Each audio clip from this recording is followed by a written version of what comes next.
I thought it was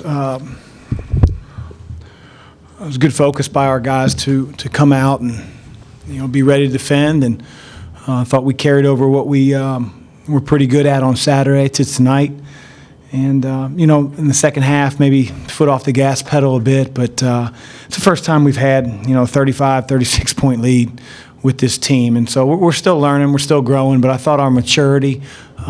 Patrick, you talked about it before we played, how do you get 18 to 21-year-old guys to focus? And I thought their focus was extremely sharp. I thought we defended and took away their dribble drive. I thought offensively we really took care of the ball, generated good shots, and second half got to the bonus quicker than we did in the first half. So, we move forward, and obviously our schedule doesn't get much easier.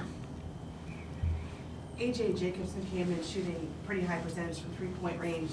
Didn't make a three today. How were you able to keep him in check?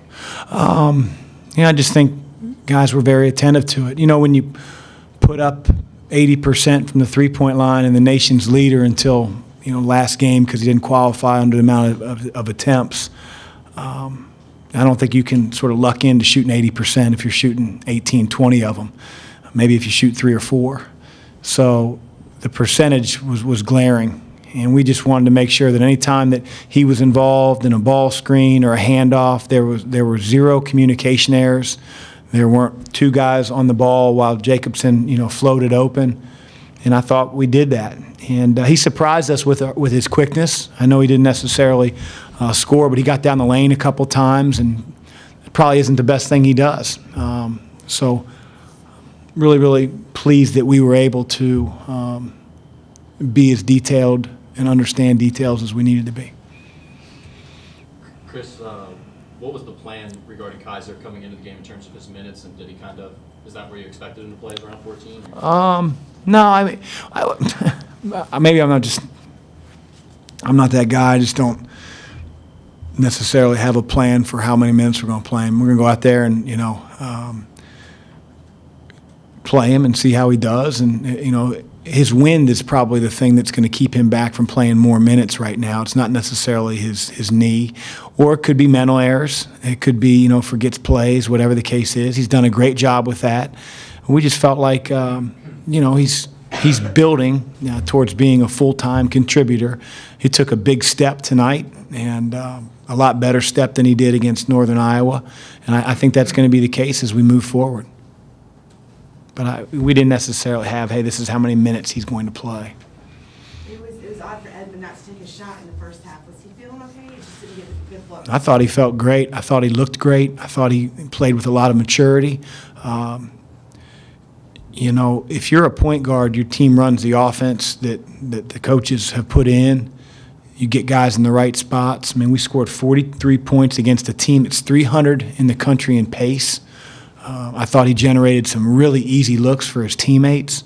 He defended at a really high level. And so I don't worry about Edmond scoring. He's going to have games where he may get 15, 18 in the game because they can completely disrespect him as a guy that can get to the rim. But, no, he played a great floor game as far as I'm concerned. It feels like the last 2 games your offense has had a little more flow to it. Is that mostly due to Edmond's play? I think it's a little bit of everything. I think guys are locked in on what makes us a better offensive team, playing deeper into possessions.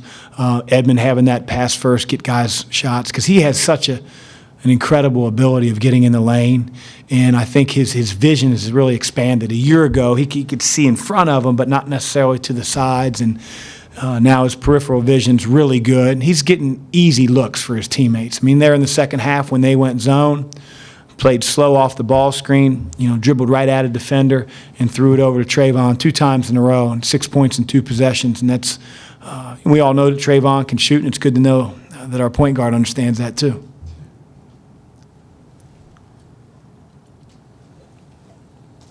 When you're looking at a guy like number 23, Dang Hu, for their team, was he someone that you saw had the ability to break out and have that kind of game as he did tonight, or was that a product of you guys shutting down some of their other high producers?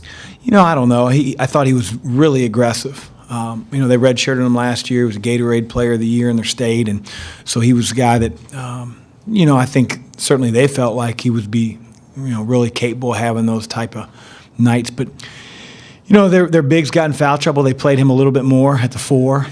We played a little bit more traditional at times with Rashid, Sean, Tyreek, Kaiser out there. And so he had a couple mismatches and, give the kid credit. But, all in all, I thought our defensive effort was really good.